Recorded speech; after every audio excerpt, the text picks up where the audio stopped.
to Sisters in Company Talking About It live show. Hosted by me, Dr. Sharon Cradle and Sherelle Higgins. We will be discussing intriguing, intricate, inspirational, informative, and intelligent topics with our individual twists and talents. We will present real stories, real solutions, and engage in real talk. So we invite you to be our company every Sunday afternoon at 3 o'clock p.m. as we focus on transcendent thinking that will move you forward. You become the company you keep. What company do you keep? Oh yeah, we are biological sisters by way of the south side of Chicago.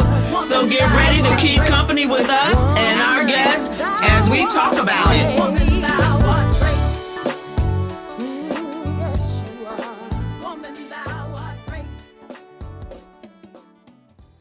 Well, hello, everyone. I'm so glad I went to Virginia State. I'm so glad Yeah, let her do her solo. I went to Virginia State. I'm so glad I went to VSU. Yes. Glory, hallelujah. Yes. I'm so glad. And I'm going to do the mixed version. V-S-U. I love it, I love it, I love it. V-S-U. I love it, I love it, I love it. Yes. So for those of you who don't know, I'm already hyped. I want to attend VS. Virginia State University men's basketball team won the CIAA championship in Charlotte, North Carolina this weekend. We put it down. Yes, and Sherelle, of course, went. Yes, and I'm tired. Let's read the scripture so we can kick this show off. Yeah, we're going to read the scripture. Because today's topic is interracial dating, and we want to make sure that everybody thinks about this scripture. Do not judge, or you too will be judged. Oh. And that's all I got to say. Okay. Well, that's good. I like that one. Exactly. We're going to start this thing off right. Yes. And y'all know this is the Cradle family that we have here. We have Alyssa Cradle, my stepdaughter, and our nephew, Kyle Cradle, from Charlotte, North Carolina. So, yes, we're going to have a wonderful discussion today. Before we start talking about the CIAA, ladies, get your tickets for the 4th annual Woman Thou Art Great Women Sharpening Women Conference, and the tickets are going fast. Make sure you don't miss out this year if you've never attended. And ladies that already purchased your tickets, we are so appreciative of your continued support, and we look forward to seeing you on March the 23rd. So just go to Eventbrite and type in 4th annual Woman Thou Art Great. And don't forget, I'm going to be not only your MC, but I'm also going to be a speaker. And I have been jotting down a few thoughts here and there. So I'm bringing it to you live. I'm bringing it to you like I normally do it. And we're going to have a great time. And when I get done, you're going to be ready to walk up out that room and tell somebody I am unapologetically great. That's right, because that is the theme. Absolutely. Yes. And so before we engage in this very, very significant topic, I want to talk about Women's History Month. I deliberately host my conference during the month of March, which is Women's History Month, because the conference is about women, right? And so we as women, we are unapologetically great. We are great because we just are. And so yes, we that's are. just it. And it doesn't require a whole lot of explanation. And if you don't know, you better ask somebody, or just come ask me, and I'll tell you how great you are if you don't know. But one of the things I wanted to talk about for Women's History Month is, how about our hometown of Chicago? Do you all know that we have 2 African-American females who are in a runoff for the mayoral election? Yes. That is historic. If you don't know, look it up. Yes. And all of you that know the history of Chicago from the Al Capone days and the dailies that kind of ran the city for most of my life, actually, in terms of who was mayor and who was running the city. This is a historic time for the city of Chicago. So it doesn't even matter which one wins, because one will be an African-American female. Yes. And I'm praying that they can work together, since they are both on the ballot and the runoff is in April, that they can both work together to do great things and take their rightful place in our great city of Chicago, Illinois. Oh, absolutely. We can't go wrong, because you know when we start running stuff start running. Yeah. I'm not sure what that means, I'm but just okay. trying to tell you. Hey, you know, we know how to run some stuff. We've been running stuff since the beginning of time. Hey, and so when we start running stuff start running right. That's right. I like that part. Okay, Stuff start running right. We about to bring it in Chicago. So I say, you know, let's go, Lori. Let's go. I think the other lady's name is Terry. Her name is, I didn't say her name. Periwinkle. Tony Tony Preckwinkle. Preckwinkle. Lori Lightfoot. I say, let's go. Yep, exactly. Applause to both ladies. Yes. May the best lady win. Yes. And so, CIAA, Sherelle, how was it? Whew, as y'all can see, I have my glasses on for several reasons. I can tell you that there is nothing like the Legends of Troy, Virginia State University Day Party at CIAA on the Friday of CIAA. There is nothing like that party. When I tell you, not only do black folks show up, they behave. It's a grown folk party. Yes. The DJ throws down. When I tell you DJ Crush, when I tell you DJ Kev, Shout when out. I tell you Ice-T, Lorenzo Thomas, Yes. when I tell you they threw down up in that party, they threw down. And if you are connected to me on Facebook, you saw me go Facebook Live, because I always get it in at that party. After you go to that party, for me, that's the highlight of CIAA. After I go to that party, I really don't even need to go to no other party. I need to just go home, go to sleep, wake up, and come on back. Because that party is everything. Not only is it a great party, but it's also a fundraiser for Virginia State. It is. And for that, I can appreciate the fact that the Legends of Troy, who put this party For on years. for years and years, that they give back to our school. Exactly. With the proceeds. Exactly. And so I tell you, when we walked in that party, so I thought I was bringing my A game, right? I had on my cute little outfit. I was ready. I walked in that party with George. George had on a kilt. It was a leather kilt with a tie and a vest. When I tell you he stole the show, he literally stole the show. Yeah, he did. We were only in that party about 30 seconds, and he just stood in the middle of the floor. People were coming up to him. Can I take your picture? He had on a leather kilt. What? That guy. Oh, he is more than that guy. Literally, this man came up and was like, "Do you mind if my wife take a picture with you?" When I tell you, for the first 15 minutes we were in that party, people were taking pictures of him. He just stood in the floor. He got a lot of sex appeal. He just standing in the middle of the floor. He was doing it. And people were sneaking and taking his picture, both guys and girls. Wow. That's how he brought it. All right, And now, it was so George. bad that finally, towards the end, you know, when I had enough, I was like, okay, we about to step off. I'm about to start charging people for these pictures. This one lady walked up to me. She was like, "Are you with him?" I said, "Absolutely." She said, "Can I take a picture with him?" I said, "Give us a minute. We'll be right back." We really literally had to step off, because I was like, otherwise we'll be here the whole party. Yeah. George brought it with his That's all outfit. right, George. When I tell you, even guys, they had to give him his due, because he brought his A++ game. And so that was fun. It was like being a celebrity. And we laughed and joked about it afterwards and talked about, imagine being a celebrity and that's how your life is every where you day. can't go anywhere without people, you know, wanting Yes. to take pictures with That's you and interesting. wanting your attention and all of that. But once we broke loose, we had a great time. We danced, you know, I went Facebook Live. We sang. We, just kind of bonded. I had an opportunity to, work the room and see some of my Virginia State Trojan family. It was just everything. I cannot say anything negative about CIAA. That is one of my go-to functions every year. And when I tell you, me and my crew that go, we have a blast. And you know what's going to happen? I don't know what the atmosphere was, but next year is the last year for the CIAA tournament to be in Charlotte. Yes. And so it's going to come here to Baltimore. So what was the mood around that? Any mood around? Well, me and my crew, we had a mood around that because we're not happy about it going to Baltimore. Oh, really? We're not, because we like it in Charlotte. Not only, we like it for several reasons. Charlotte is, they're prepared, right? And they keep us safe. And they make sure that, they keep the traffic moving. We have a place to stay down there where we don't have to pay. We stay at my girl Tamika house, and that's everything, right? Because we saving hundreds of dollars by staying at Tamika's house, and she hangs out. She look forward to us coming down.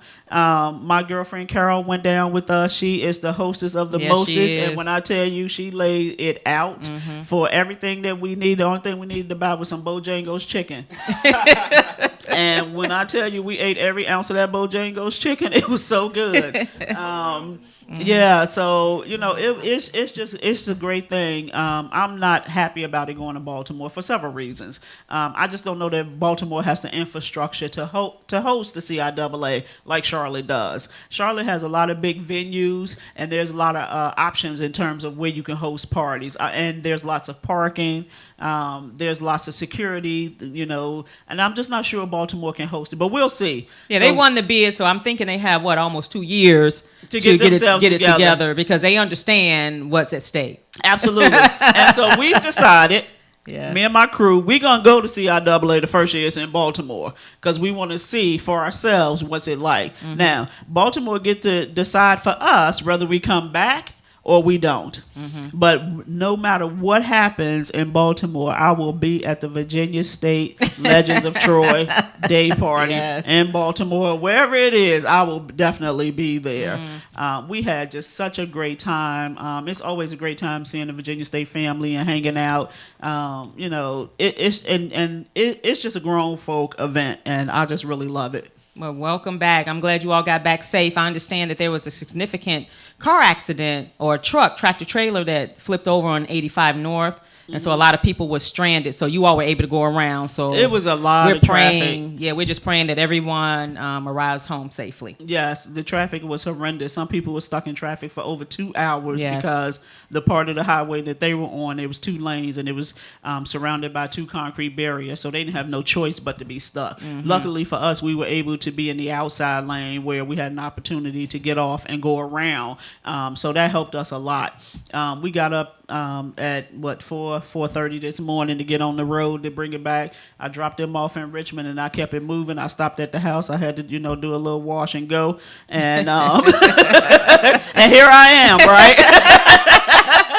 So thank you for sharing the highlights of the CIAA tournament. And before we engage in our topic, we're going to ask everybody to please go on listenvisionlive.com. As you very well know, that's where we get our ratings from, as well as you will be able to see the entire panel for those of you who are on social media.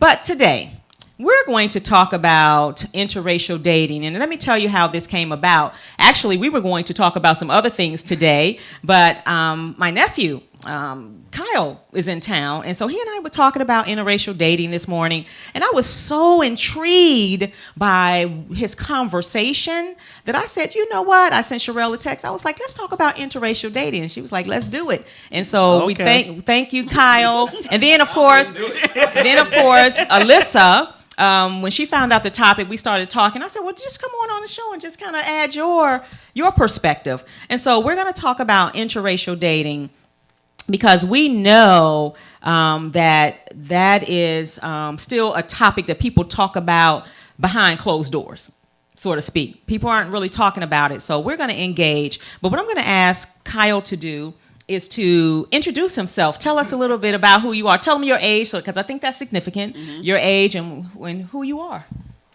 I'm Kyle Joseph Credo. I'm 24 years old, and I am a registered nurse, and I work at Carolina's Medical Center in Charlotte, North Carolina. I wasn't there for CIAA, but next year it's on in Pop. Don't worry about it. I held it down for you. Yes. Originally, I'm from Joliet, Illinois, and I went to school, and I graduated, and I moved here. And now I live with my girlfriend, and I'm just, trying to make it. And before we get started, y'all know this is part of the Cradle Clan, right? So we gonna come with some respect.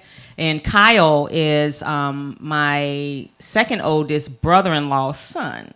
So they come from, a tight-knit family, and we stock. That's right. And we all and we always show some love. That sound like your uncle. Right. And so we show some love. So Kyle, tell us, we were talking this morning because Kyle's girlfriend, you mind if we say her name? Yeah, that's fine. We call her Tabby. Yep. Tabby is a white female, and Kyle and Tabby both grew up in Joliet, if I'm not mistaken. Mm-hmm. Joliet, Illinois, right outside of Chicago. And so you all been dating for how long?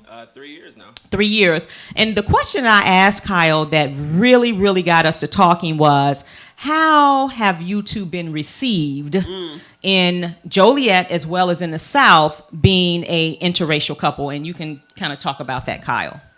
Wait, I'm sorry, Cal. Before you get started, can we introduce Alyssa? I did. Did I miss that? Alyssa, tell us about, Alyssa, I guess she's been on the show. I've been on the show. But go ahead, Alyssa. But We might have some new viewers. Yes, that's for true. those who don't know me, I am Alyssa Cradle.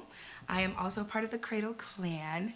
And I am 26 years old. I went to Howard University, and I currently teach kindergarten in Maryland. Mm-hmm. So we're so proud. Welcome. Yes. Thank you. So go ahead, Kyle. Just So how did you all meet and all of that? We met, it's kind of funny, I was kind of like set up. Talking to your mic. I was kind of set up, but anyway, it was kind of funny. We met through mutual friends while I was going through nursing school, and, we just had a vibe, with each other. It was something that it could not be explained. It was just like, I like the type of person that I'm with. I like the heart of this person. I like where their mind's at, and I just enjoy. I can be myself around them, and that was what was most important for me when in relationships is I need to be able to be myself around you, because once you get to know me, I'm kind of a lot to deal with. But but she didn't shy away though. She didn't shy away though. But yeah, we met through mutual friends, and then we've just been. So you all started out as friends first, and then? No, it was a mutual thing. It was a mutual attraction, Come on, now look at me. I know that's hey, you are fine. I love nephew. He like, look All right, at me. I'm gonna stop.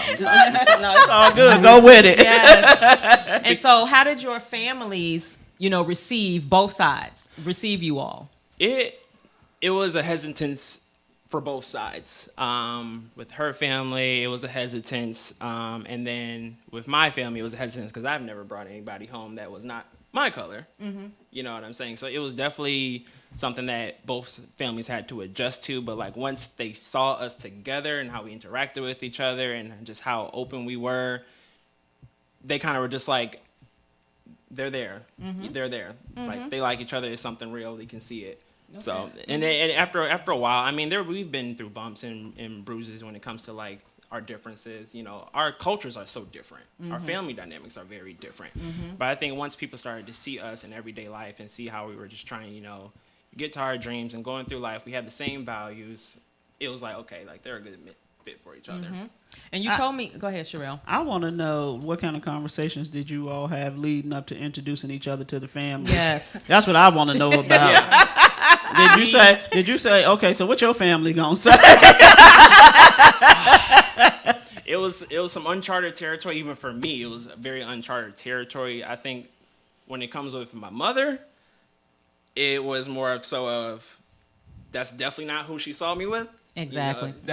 She definitely was not, like, she was very caught off guard by it. Mm-hmm. And, she was always respectful to her and whatnot, but she was very caught off guard. She thought it would have been, typical, very successful, African-American female, because obviously I'm on that route too, mm-hmm. just being a successful black man. Mm-hmm. That's what they thought.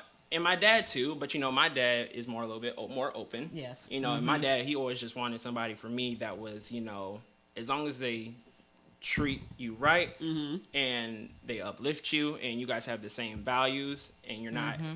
bickering with each other and things like that, then he's fine with that. So after a while, once he really saw her for her, had conversations and saw her heart and saw her values and how she really cared about me as a person, not for just, oh, I'm a nurse or whatever, then he was like, I like her. Yeah. Okay, I'm gonna ask you this question again because I need to know about these conversations that But y'all the conversations had that together. we had, the conversations that we together. had, it was more so of, I know my plight as a black man in America. Right. And my plight is very difficult. And I always have to be on my P's and Q's because I represent a good line of people. And on her side, it was more of uncharted territory. It's just like, she's always, dated, people who weren't her color. And there's nothing wrong with that. And so her family has always had, they may have a little bit of a stigma just because of the previous relationships that caused the depiction of the black man is like, okay, is this all we are? Is this all we are? You know what I'm saying? We, don't go to work. We treat women bad. Just the stigmas of a black man, like people think of. But for me, I'm a totally different breed and a totally different person, And what I made it a point to was I told her, I'm like, I'm going to change their perception. Like, that's what I feel like. If I can change your perception of me and of my culture, then that was what was most important to me. And once I got to meet her family and they saw how passionate I was about my profession, how I cared, and how I was a gentleman, how respectful I was, and I took care of things appropriately. And, especially with her father, like I was, Yeah, that's he what wanted we talked somebody about this he morning. wanted somebody that was going to treat his daughter right. Yeah. That's the main thing that he wanted. And I've displayed that. And now when she's come back and tell me, like maybe like 2 years after we've been in a relationship for a good long while, she told me personally, like, you changed the way my father, let me disclaimer, her father's not racist, nothing like that, but he had, Right. she's had some... Because of past experiences that he saw so her that's in. what he thinks, you know what I'm saying? So there's nothing wrong with that. But after having, being around her family and, and spending time with them, he's like, I respect him. And if I can get you to change the depiction of an African-American male, then that's going to speak volumes for everybody else that you encounter and for everybody else in the family. So is this the first female you dated outside your race? Oh, yeah. Okay. Oh, yeah. So as a mother of a 16-year-old son, who I've noticed that a lot of non-African American little girls seem to like gravitate towards my son. What would you tell me, understanding that I don't really care who he date, long as whoever he's dating is treating him right? What would you tell me about what they can expect if he chooses to settle down with someone outside the race? What is it that he can expect from outsiders? Right.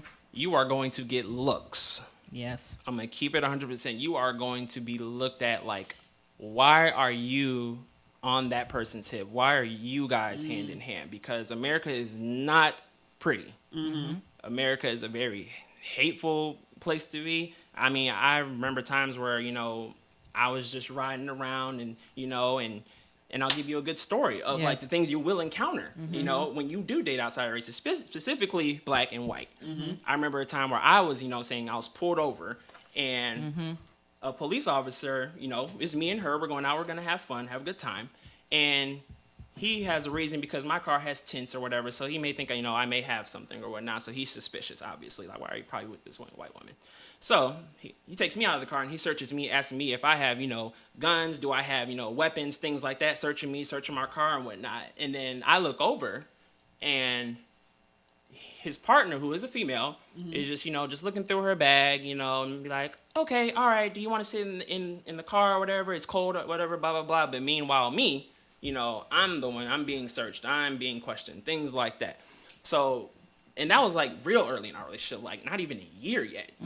So we had the conversation afterwards, like, when we're in public, you really have to be selective of like your Where you surroundings. So if anything, I could give him advice. You have to be very keen about where you go and who you're around, because you want to be around people that trust you. You can easily walk into any establishment and get looks, and you don't know. A lot of people are very hateful to where they will take action against you. Yes. And let me say this. When Kyle and I were talking about this morning, this is the type of conversation that intrigued me in terms of his ability to articulate it and without emotion, just talking about, the real deal around it. And also, so I then, Sherelle, this is for you. I then engaged him in a conversation about, I don't have a son, right? And so I don't know from a black mother's perspective what I would think or what I would say. But I was telling him, his mom's reaction probably is that I birthed a black son.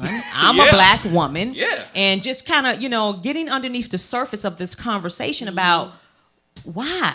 Why not nothing, there's anything wrong with her, your girlfriend, but I'm just talking about the whole issue of this interracial dating that we as black women, we deal with all the time, because we already know that a lot of black men, a lot of black men, particularly when you look at sports arenas and things like that, they tend to date outside of their race. And some women, black women, look at that like, wow. As if they made it. Exactly. And the mothers, just kind of thinking about it from the mother's perspective of like, is something wrong with me that I do something to create this image that you don't want to date black women? And I love what you said. It wasn't that I don't want to date black women. Talk about that. Yeah, that's the thing. I thought that was powerful. When people ask me, like, even when we first started dating, like, can't you date inside your race? Things like that. Let's just put it on the record. My first girlfriend was a black woman. Trust me, don't get me wrong. I love my black queens. Let's just put that out there. I love my black queens. But at the end of the day, it comes to, how does a person make you feel? How do their values align with you?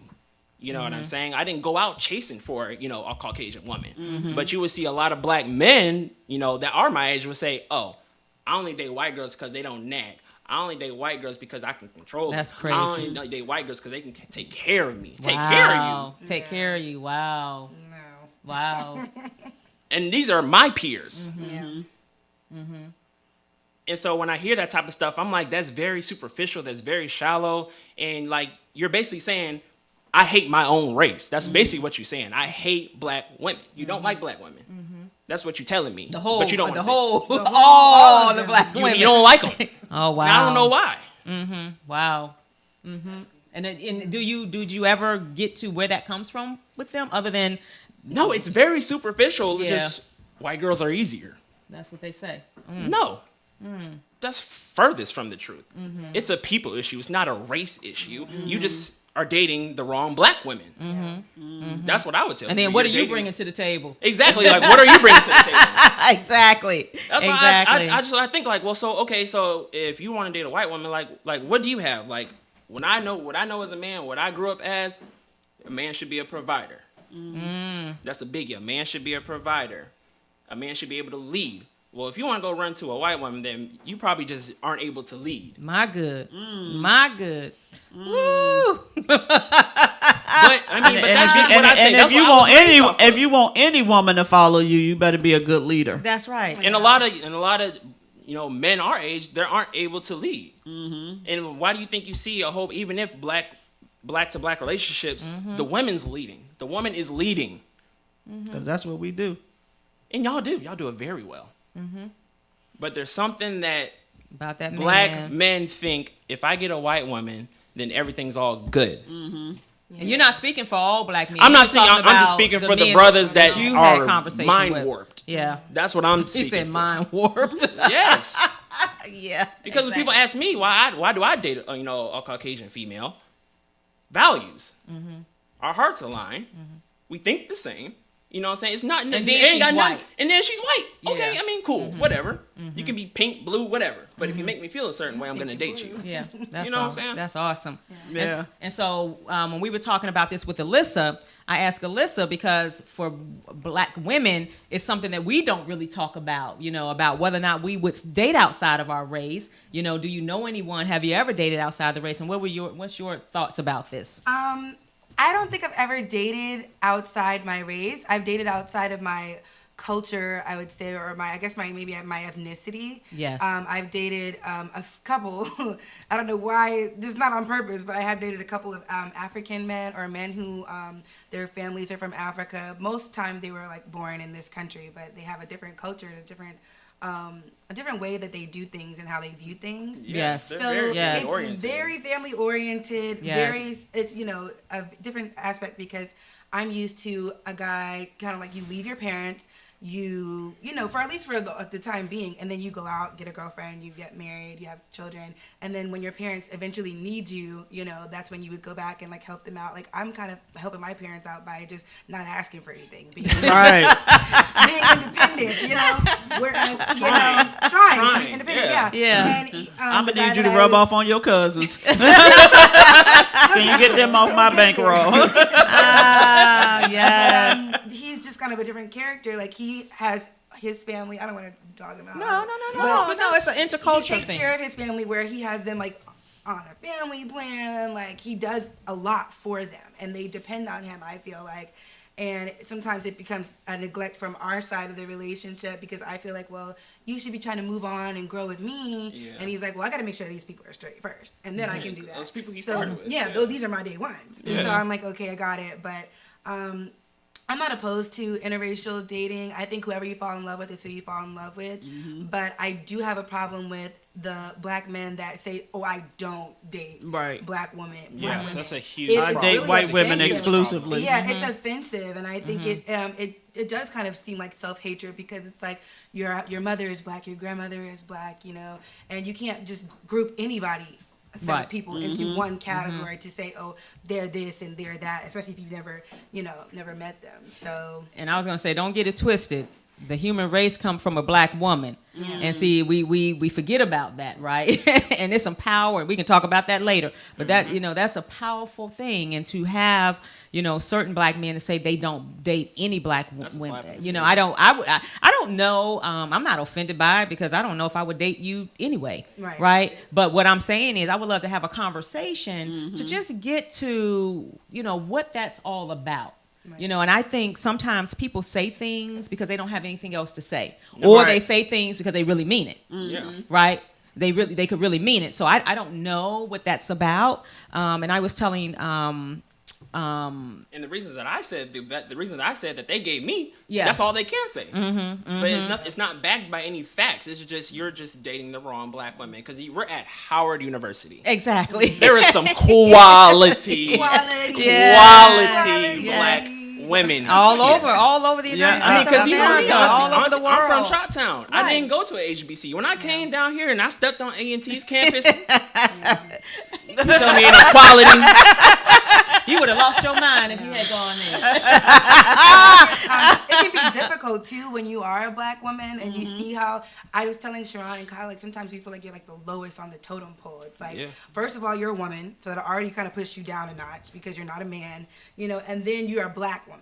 So it's like on top of all that, it seems like now, okay, the other races really don't want to bang with you. Then your own men don't really want to, mess with you. So it's like, who's out there for me? Especially when you're a millennial and the way dating is now. Right. It's like, Terrible. it's very hard dating to find the right person. Either people just aren't interested in anything long term or building with you, or it's the fact that they're, now we have all the LGBT community, so now a lot of men are on that side of the, thing, and then you have the black men that are just not interested in dating you. So it's just a hard thing for your self-esteem. I think you have to be very confident with who you are and very adamant about loving yourself the way you are. And That's why right. I love the natural hair movement Right. and everything like that, because we have to just kind of change what our standards of beauty are. Yes, exactly. And one of our Facebook friends said, my daughter is engaged to a white man and he loves her so much and respect her. And what's interesting about that, before I give my comment, if you all want to call into the show, the number is 833-202-8255. But I was telling them earlier, I've never dated outside of my race. Not even interculturally have I dated, because I'm just attracted to black men. That's just my preference, right? But I did tell them that if I was hanging out back in the day when Howie Long was coming along, I don't know if he liked black women or not. But honey, let me tell you something. I probably would have considered Right, I would have considered if he had approached me, and my husband And knows they this. still So do to this day. exactly, and so, but this is who. I'm just attracted to my black men, and a lot of black women. I'm just gonna be real honest. Are struggling with the fact that we are the backbone of this community. And we, for the most part, when it comes to black men, we stand up. We are some ride or dies for black men. And then when black women see black men dating outside of the race, it just really makes them feel some kind of way. It's like, what's wrong with me? Exactly. Exactly. And then with me, I'm walking with, a white female who I love dearly. And it's nothing like I don't like other races. But then I get these looks to where it's like, oh, we are disgusted with you. How could you? I get those looks. You get those. I get those looks. And that hurts just because it ain't even that. Yeah. Because if I had the chance, I'd probably date you too. But I like this person over here. Exactly. There it is. Exactly. And that's what someone just said on Facebook. And you all know you can call in. You don't have to type to call in. Oh, yeah. But what someone said is that with this generation, you all see it as the human race. Right. Because you don't come from the school that we come from and all of the different racial tensions. But I guess being in an interracial relationship, you see it a little more. Well, everybody know I've been with Jim all of my adult life. So I met him in November, December of 1984. I can't remember exactly when, but it was late in my first semester freshman year of Virginia State. So prior to that, let me be clear, prior to that, I dated a white guy. Oh, what?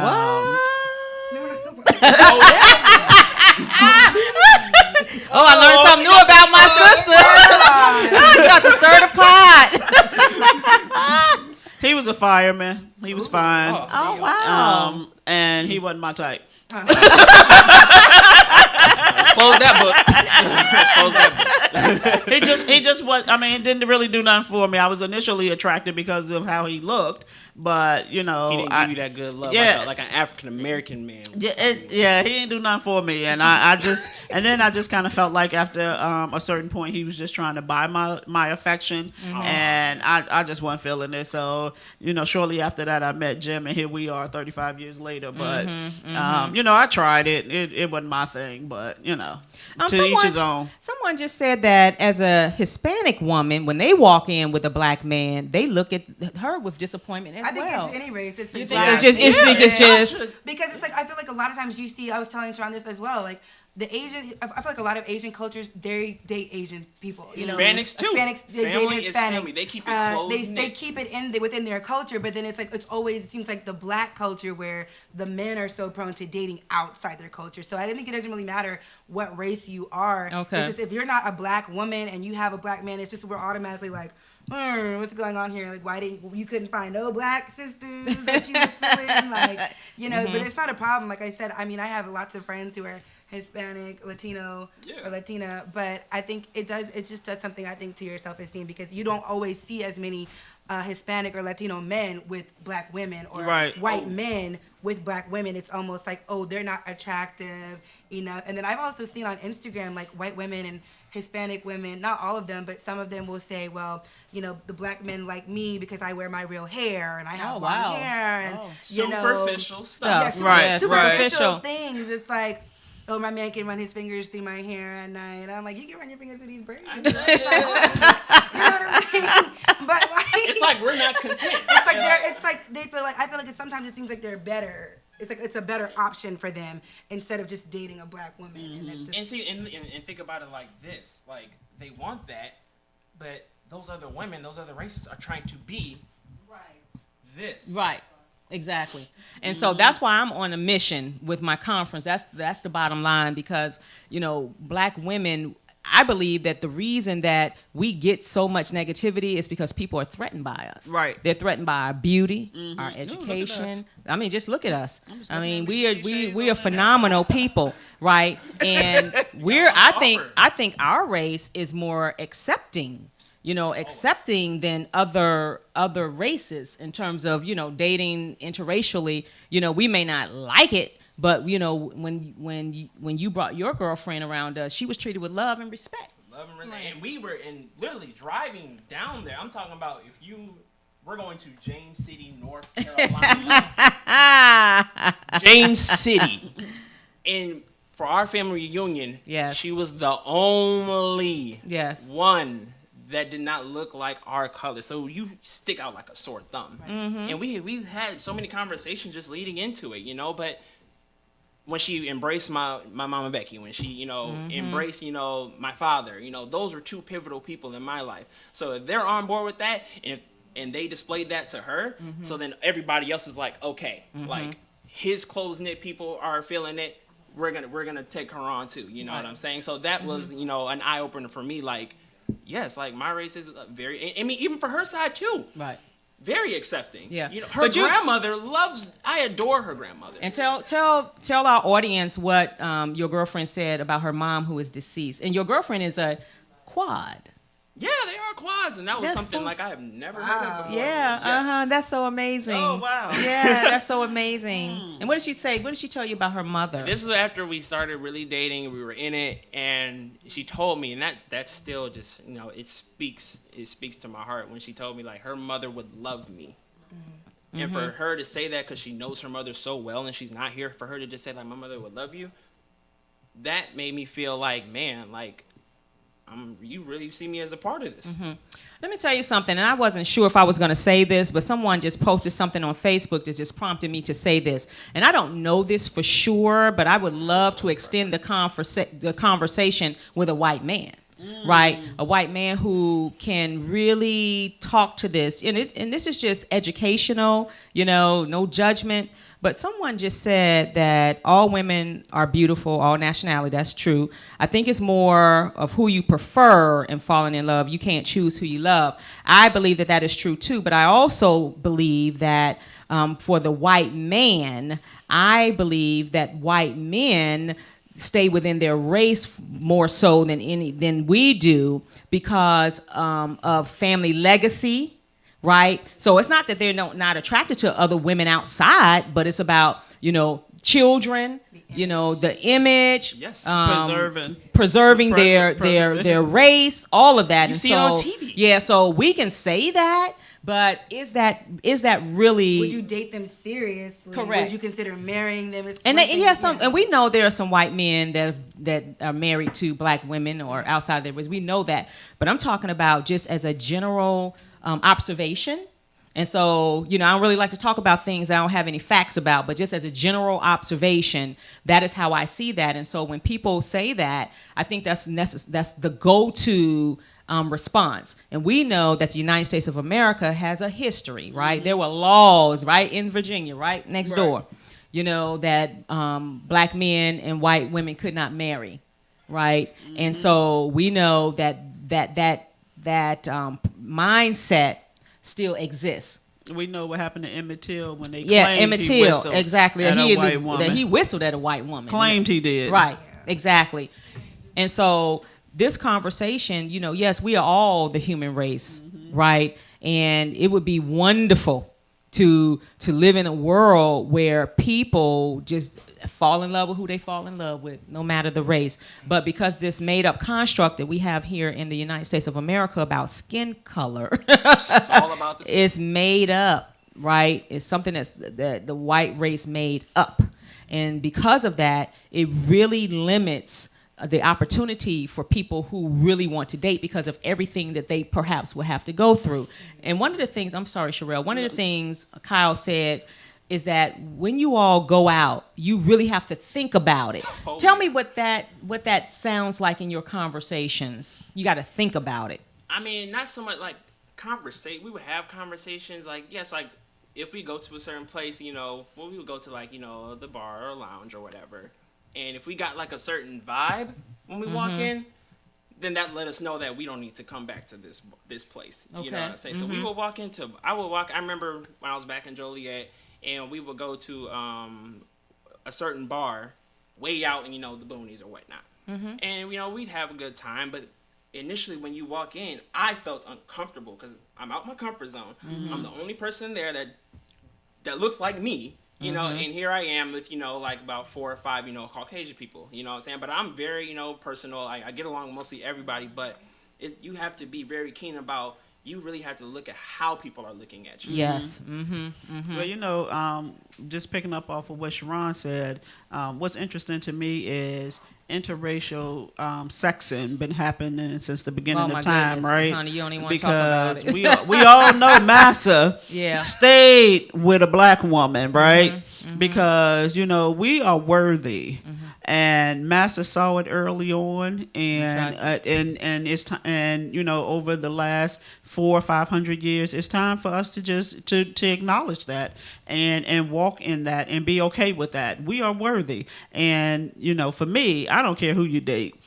As long as you all are treating each other well, so be it. More power to you. And I have a jacket that says "Stay in your lane and mind your business."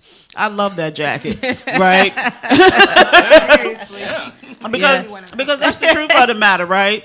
If we all stay in our lane and mind our own business, it wouldn't even matter to you who the next person is dating. All you need to do is be concerned with who you're dating. Yeah. And a lot of people have issues with the interracial dating because they have chosen to date people who are not good for them. Right. And they are thinking that if this black man was not dating a Caucasian woman, then I could have a chance to date him. And it's not necessarily true, and so we have to just let people be who they are. Let people live their own lives, and let's not, I have a lot of sayings, and one of my sayings is, I won't let you judge me when you can't accurately judge yourself. But one of the things we know for sure that we live in a reality, right? And so what Kyle is saying is so true. Yes. That would be ideal if we could live like that in this country, right? But in this country, in certain segments of this population, it just does not go over well. And so, to have to manage your dating, to have to plan and decide where you're going to go, based on the fact that you are dating interracially, that's still an issue. Yeah, it's gotten to the point where sometimes we would just be sitting down having a decent meal, and it could be somebody just sitting across from us, just repetitively just looking at us, to the point where it's like me and her ready to fight. Right. And it's like, wow, it really got to be that way. And So see, that's people tough to aren't deal fighting anymore. People are shooting. Killing. Right. That's what Right, and killing. my business. Right. Mind my business. If I don't feel comfortable, I'm out Right, here. just leave. I'm outta here. I mean, because you don't have to patronize the place, right? So let me ask you this. So when you talk about people getting stares, are you getting stares from both races? Oh, yes. Okay. Yes. Black women looking at me in disgust. They will look at her as like, how could you possibly even have one of ours? Yeah, that's why I think it's so important for black women, especially, to stop trying to be something that they're not. Because that's not gonna get you a man. I feel like sometimes we're so busy trying to Preach, make Alyssa. ourselves straighten our hair, make ourselves look like the European standard of beauty. When really you just need to rock your own thing, and whoever's gonna accept it, whoever's gonna receive it, that's the person that's for you. If you need to change things about your appearance to kind of blend in with the other cultures, then that's not the man for you. So it's not. you need to drop him. And I agree with you, and I can piggyback off of you, Alyssa, just because my only grievance when I hear black women talk about just the whole topic in general, you probably are just missing the black man that's been wanting you. Oh. The nice guy. I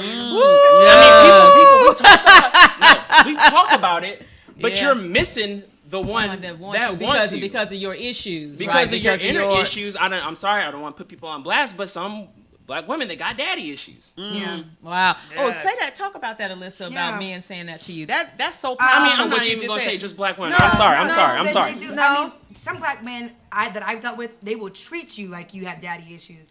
And I've had to tell a man one time, I don't have issues with my dad. I love him. I have my dad active and present in my life. So everything you're coming at me with right now, sir, you need to take it to the next one because it's not going to work here. Wow. You have to have, I think Wow. it's important for you to have some kind of father figure, a male figure in your life that's pouring into you, telling you how awesome you are, that you're beautiful, that you're worthy, and showing you, not only telling you, but showing you how you should be treated. Because anything that's not like that, I'm like, no. You know what I'm saying?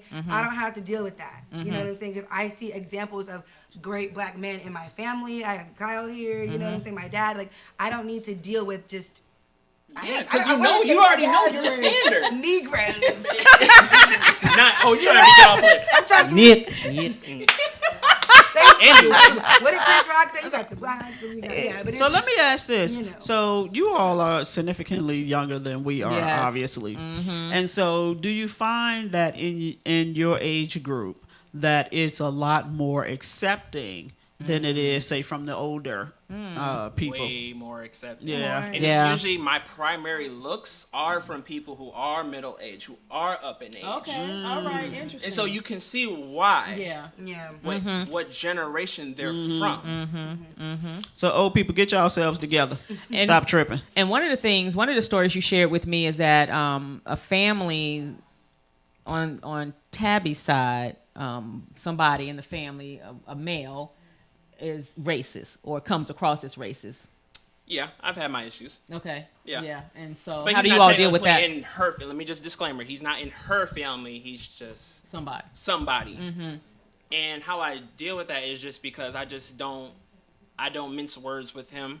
I already know what your plight is. I already know how you view people that look like me. So I'm going to steer clear from you.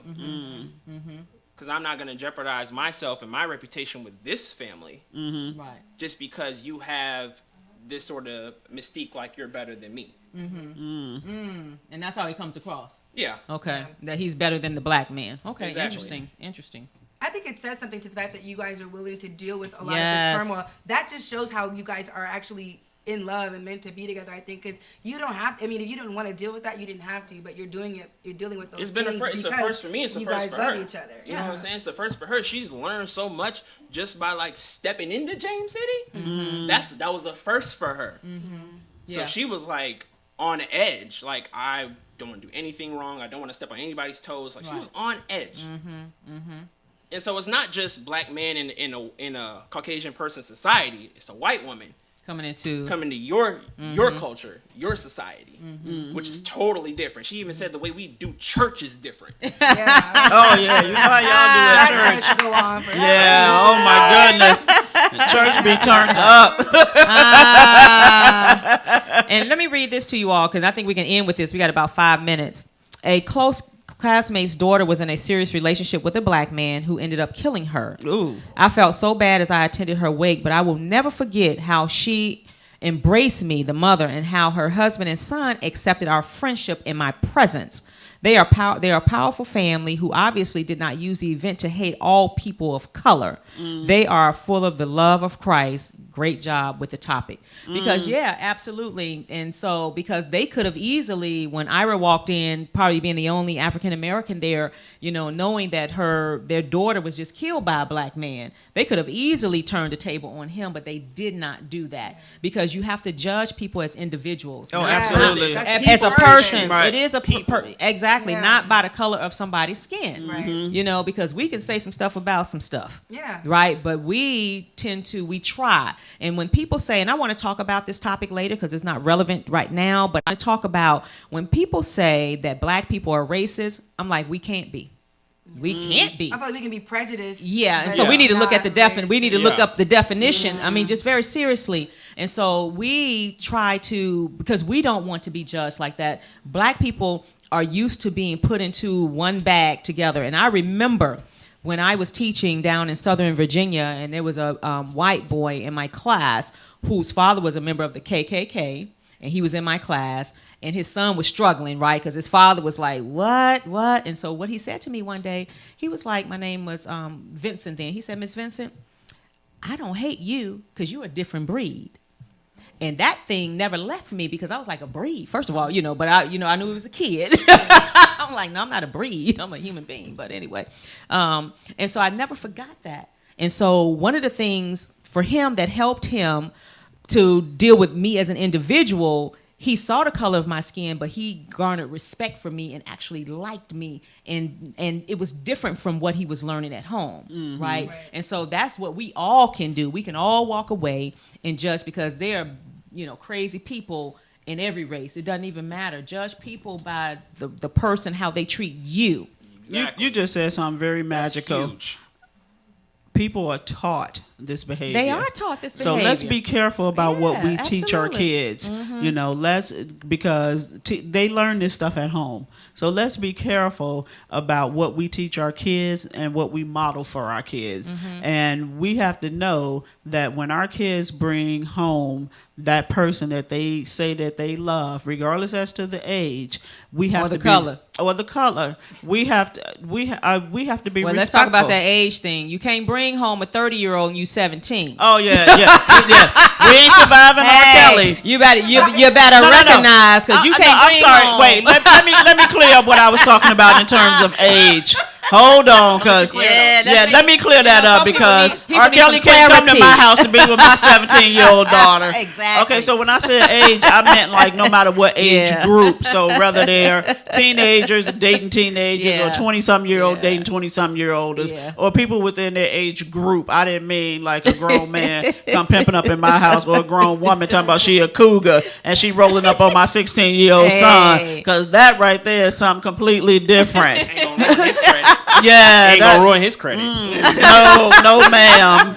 Yeah. No, ma'am. And if we could have been classmates, I'm gonna need you to stay away from my boy. Exactly.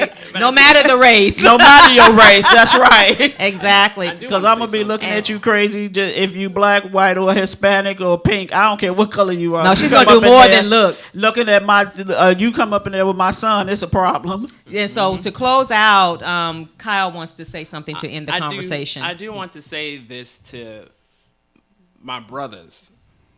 Don't walk around with the mindset of every Caucasian person that you come across is that way, because they are not. Right. Initially, when you meet somebody that is of Caucasian race, see how they speak to you. See how their nonverbal actions are. Are they going to shake your hand? Are they going to look up and down at you? Judge them by your first initial impression and then go from there. Don't just assume, because you can get into a lot of trouble if you just assume. My God, yes. And that's well said. Yes, Enough we said. can end on that note. Yeah, we're going to end on that note. Because You y'all know, know I'm tired. I need to go home. yeah, I wish we could have a longer conversation, but I just want to thank Kyle and Alyssa for really engaging in this very important conversation, and I hope our listening audience has gotten something out of it. Yes. And we'll see you all on next Sunday. Thank you for tuning in. Yes, thank you for tuning in. Yes. Go Virginia State. Yes.